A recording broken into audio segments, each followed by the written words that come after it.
成绩吗？突然就这样了，我也不知道啊。去，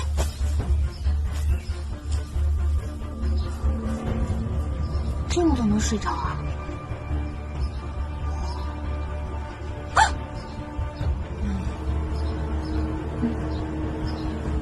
旗下回宫。是。皇上。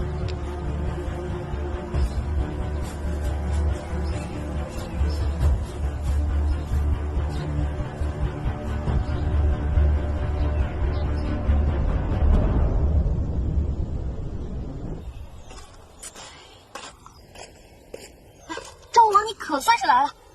快坐！哎呦，怎么突然这么热情啊？现在啊，也只能凑合让你来当我的军师了。怎么了？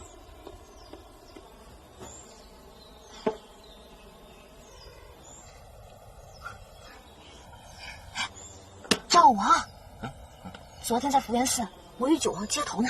皇上发现了？皇上倒是没有看见，但是从他的表情来看，怕是已经开始怀疑了。所以昨天从福源寺回来之后，我就一直特别焦虑。娘娘，你这是糊涂啊！那皇上对你说了什么吗？他只冷冷地跟我说了4个字：起驾回宫。之后这一路上，一直回到宫里，他一个字儿都没吐出来。娘娘，皇上这是在等你自己表态啊。好不容易换来的帝后和谐，不能这么毁于一旦啊！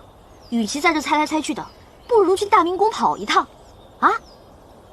哎，这是绿篱给我的榴莲。哎，这是绿篱给我的榴莲。我的，打来吧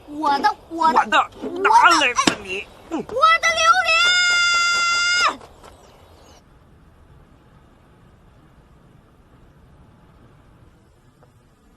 皇上，此次这是九王让臣随他去福源寺见皇后娘娘，唯有臣的出现和臣带来的消息，才能稳住皇后的心。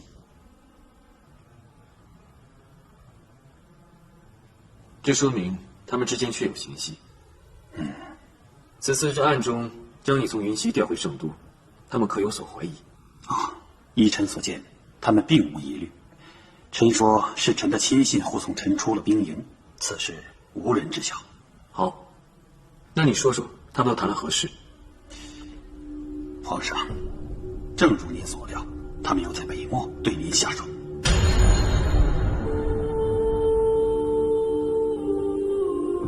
唉，我的逆子扬言，到时候我一定要打断他的狗腿。杨将军，你是朕最信任的人，为南下朝屡立战功，到时候无论如何，朕都会对扬言网开一面的。谢主隆恩。杨将军，快请起。明日你便速回云溪，定要全胜而归。至于救王后皇后的事，朕早已有了打算。待你大胜归来之时，便是朕的计划开始之时。